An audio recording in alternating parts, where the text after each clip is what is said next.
அனைவருக்கும் வணக்கம். இன்னைக்கு தினமணி செய்தித்தாள்ல என்ன செய்திகள் இருக்கு அப்படிங்கிறத பார்ப்போம்.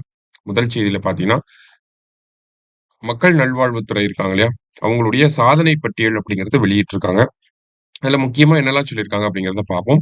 ஃபர்ஸ்ட் என்ன சொல்லியிருக்காங்க அப்படின்னு பார்த்தீங்கன்னா, தமிழகத்தினுடைய முதல்வரின் விரிவான காப்பீட்டு திட்டம் இருக்கு இல்லையா? Chief minister's comprehensive health insurance scheme அப்படின்னு சொல்லுவாங்க. ஓகேங்களா? ஸோ அந்த திட்டத்துக்கு கீழ பார்த்தீங்கன்னா, கிட்டத்தட்ட 81,33,806 பேர் வந்து இதுவரைக்கும் பயனடைந்து இருக்காங்க அப்படிங்கிற ஒரு தகவல நமக்கு குடுத்திருக்காங்க. ஓகேங்களா? ஸோ எவ்வளோ பேர் பயனடைஞ்சிருக்காங்க அப்படிங்கிறத நம்ம தெரிஞ்சுக்கிறோம். அடுத்ததா பார்த்தீங்க அப்படின்னா, நமக்கு ஆ இந்தியாவிலேயே கிட்டத்தட்ட ரூ. 150,00,00,000 மதிப்புள்ள இந்தியாவின் 2வது தேசிய முதியோர் நல மையம். ஓகேங்களா? நேஷனல் சென்டர் ஃபார் ஏஜிங் அப்படின்னு சொல்லுவாங்க. ஓகேங்களா?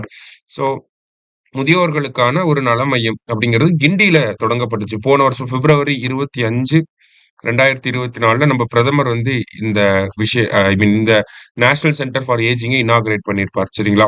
ஸோ இந்த ஒரு மையம் பார்த்தீங்கன்னா, புதுடெல்லியில இருக்கக்கூடிய எய்ம்ஸ் மருத்துவமனைக்கு அடுத்ததாக முதியோருக்கான 2வது தனித்தன்மை வாய்ந்த மையமாக இருக்கு. ஓகேங்களா?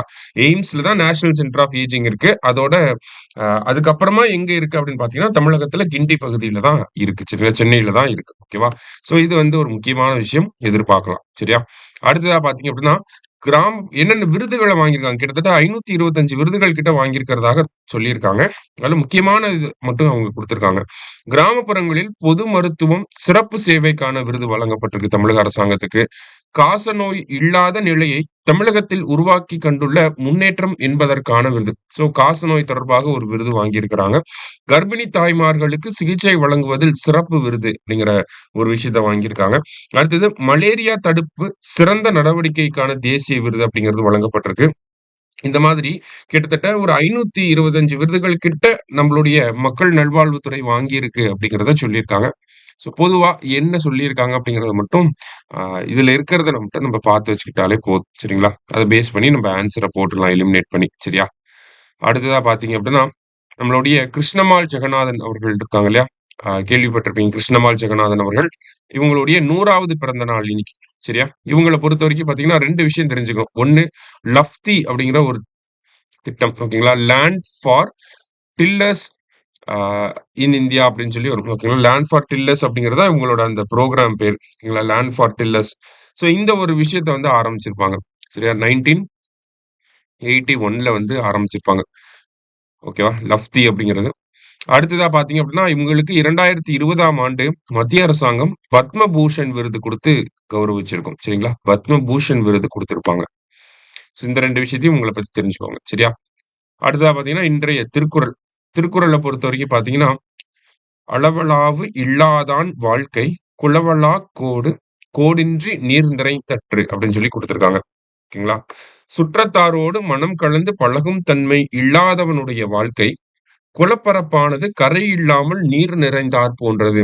ஸோ பக்கத்துல இருக்கவங்க கூட நல்லா ஒரு மாரி சோஷியலைஸ் ஆகாதவங்களுடைய வாழ்க்கை எப்படி இருக்குன்னா, ஒரு குளத்துல இருக்கக்கூடிய நீர் கரை இல்லாம இருந்துச்சுன்னா எப்படி இருக்குமா, அது போன்றது அப்படின்னு சொல்லியிருக்கார். திருக்குறள் எண் 523 அதிகாரம் சுற்றம் தள்ளால் அப்படிங்கிற அதிகாரம். சரியா? அடுத்ததா பார்த்தீங்க அப்படின்னா, நமக்கு உத்தரப்பிரதேசத்தில் முதல் முறையாக இஸ்ரோ ராக்கெட் சோதனை வெற்றி அப்படின்னு சொல்லி குடுத்திருக்காங்க. ஸோ ஸோ கேள்வி கேட்டா எப்படி கேட்பாங்க அப்படின்னா, இஸ்ரோ சமீபத்தில ஒரு மாநிலத்தில வந்து ராக்கெட் சோதனைய வெற்றிகரமா பண்ணி முடிச்சாங்க. ஸோ அது எந்த மாநிலம் அப்படின்னு சொல்லி கேட்கலாம். இல்ல எந்த பகுதியில அப்படின்னு சொல்லி கேட்கலாம். ஓகேவா? கேட்டாங்க அப்படின்னா, உத்தரப்பிரதேசத்தில பண்ணி முடிச்சிருக்காங்க. உத்தரப்பிரதேஷ்ல குஷிநகர் அப்படின்னு சொல்லி ஒரு மாவட்டம் இருக்கு. சரிங்களா? ஸோ இந்த குஷிநகர் மாவட்டத்தில தான் வந்து இந்த ஒரு ராக்கெட் சோதனைய இஸ்ரோவும், இன்ஸ்பேஸும் சேர்ந்து பண்ணியிருக்காங்க. ஓகேவா? இன்ஸ்பேஸ் அப்படின்னா, Indian space promotion and authorisation centre அப்படின்னு சொல்லுவாங்க. இஸ்ரோவோட 2 விங் இருக்கு. ஓகேங்களா? ஆ இன்ஸ்பேஸ் ஒண்ணு, அடுத்தது இன்னொன்னு வந்து பார்த்தீங்கன்னா, நியூ ஸ்பேஸ் இந்தியா லிமிடெட் அப்படின்னு சொல்லுவாங்க. இதுல இன்ஸ்பேஸ் அப்படிங்கிறது பார்த்தீங்கன்னா, நமக்கு வந்து பிரைவேட் செக்டார் அந்த மாரி ஸ்டூடண்ட்ஸோட பார்ட்டிசிபேஷன ப்ரமோட் பண்றதுக்காக இந்த இன்ஸ்பேஸ் அப்படிங்கிறது இருக்கு. அதனால தான் இன்ஸ்பேஸும் இதுல இந்த ப்ராஜெக்ட்குள்ள உள்ள வந்திருக்காங்க. ஏன்னா, இது வந்து ஸ்டூடண்ட்ஸ் வந்து செயற்கைக்கோள்கள உருவாக்கி, அத இஸ்ரோ வந்து லான்ச் பண்ணி தரோம் அப்படிங்கிற மாரி ஒரு ப்ராஜெக்ட் போயிட்டு இருக்கு உத்தரப்பிரதேஷ்ல. ஸோ அதனால தான் இந்த இடத்துல இன்ஸ்பேஸ் அப்படிங்கிறதையும் குடுத்திருக்காங்க. சரியா? ரைட். அடுத்ததா பார்த்தீங்க அப்படின்னா, பேருந்து, மெட்ரோ ரயில்களில் சக்கர நாற்காலிக்கு இடம் கட்டாயம் அப்படின்னு சொல்லி குடுத்துருக்காங்க. அதாவது மாற்றுத்திறனாளிகள் சட்டம் அப்படிங்கிறது நமக்கு 2016ஆம் ஆண்டு கொண்டு வரப்பட்டிருக்கும் இல்லையா? ஸோ அந்த சட்டத்துக்கு கீழ சோசியல் ஜஸ்டிஸ் மினிஸ்ட்ரி சமூக நீதி அமைச்சகம் வந்து ஒரு சில வரைவு வழிகாட்டுதல்கள வெளியிட்டிருக்காங்க. டிராஃப்ட் கைட்லைன்ஸ் அப்படிங்கிறது. சரியா? ஸோ இந்த டிராஃப்ட் கைட்லைன்ஸ் படி எல்லா பப்ளிக் ஸ்பேஸஸுமே வந்து எல்லா பொது இடங்களுமே மாற்றுத்திறனாளிகள் அணுகக்கூடிய வகையில இருக்கணும். ஆக்சஸிபிளா இருக்கணும் அப்படிங்கிறதுக்காக ஒரு சில கைட்லைன்ஸ குடுத்துருக்காங்க. இப்ப உதாரணத்துக்கு மெட்ரோ ரயில்கள்ல அவங்களுக்குன்னு ஆக்சஸிபிளா இருக்கணும். அவங்க மெட்ரோ ரயில்ல யாரோட உதவியுமே இல்லாம மாற்றுத்திறனாளிகள் போயிட்டு வரக்கூடிய அளவுல இருக்கணும். அதே மாரி தான் பேருந்துகள்ல வந்து அந்த நம்ப ஏறுவோம் இல்லையா? அது வந்து கொஞ்சம் ஹைட் கம்மியா இருக்கணும். அந்த மாதிரியான விஷயங்கள் அந்த இப்ப வந்து ஒரு வீல் சேர்ல இருக்காங்கன்னா, அவங்க பஸ்ல அவங்களாவே ஏறுற மாதிரி, இந்த மாதிரியான ஒரு விஷயங்கள்லாம் கொண்டு வரணும் அப்படிங்கிற ஒரு வரைவு வழிகாட்டுதல்கள வெளியிட்டிருக்காங்க. யாருன்னா, சோசியல் ஜஸ்டிஸ் மினிஸ்ட்ரி சரியா? சமூக நீதி அமைச்சகம். கடைசியா பார்த்தீங்க அப்படின்னா, பள்ளி செல்லா குழந்தைகளின் எண்ணிக்கை 27.2 கோடியாக அதிகரிப்பு அப்படின்னு சொல்லி குடுத்திருக்காங்க. ஸோ இந்த ஒரு தரவுகள வெளியிட்டது யார் அப்படின்னா, யுனெஸ்கோ நிறுவனம். ஓகேங்களா? யுனெஸ்கோ நிறுவனம் இந்த தரவுகள வெளியிட்டிருக்காங்க. நமக்கு அ நீடித்த வளர்ச்சி இலக்குகள் அந்த சஸ்டெய்னபிள் டெவலப்மென்ட் கோல்ஸ் இருக்கு இல்லையா? அதன்படி பார்க்கிறப்ப 2030க்குள்ள எல்லாருக்குமே கல்விய குடுக்கணும் அப்படிங்கிறது கோல் நம்பர் 4ல இருக்கு. குவாலிட்டி எஜுகேஷன் அப்படிங்கிறது இல்லையா? ஸோ அதன்படி பார்க்கிறப்ப பள்ளி செல்லா குழந்தைகளின் எண்ணிக்கைய வந்து குறைக்கணும் ஒவ்வொரு நாடும். ஆனா உலக அளவுல பார்க்கிறப்ப பள்ளி செல்லா குழந்தைகளுடைய எண்ணிக்கை அப்படிங்கிறது 27.2 கோடியாக இருக்கு. சரிங்களா? ஸோ இது எதனால இந்த ஒரு எண்ணிக்கை அதிகமாக இருக்கு அப்படின்னு சொல்லி அதுக்கு 2 காரணங்கள குடுத்திருக்காங்க. ஒண்ணு ஆப்கானிஸ்தான்ல வந்து பார்த்தீங்கன்னா, பள்ளி செல்லா குழந்தைகளுடைய எண்ணிக்கை அப்படிங்கிறது தொடர்ச்சியா அதிகரிச்சுக்கிட்டே இருக்கு. அதே மாரி உலகம் முழுவதும் பார்த்தீங்கன்னா, பள்ளி செல் அ அந்த பள்ளி வயதுக்கு அதாவது ஸ்கூல் போகக்கூடிய வயசு இருக்கக்கூடிய குழந்தைகளின் எண்ணிக்கை 5 கோடியாக அதிகரிச்சிருக்கு. இந்த 2 காரணங்கள்னால தான் நமக்கு பள்ளி செல்லா குழந்தைகளின் எண்ணிக்கை அதிகமாக இருக்கு அப்படின்னு சொல்லியிருக்காங்க.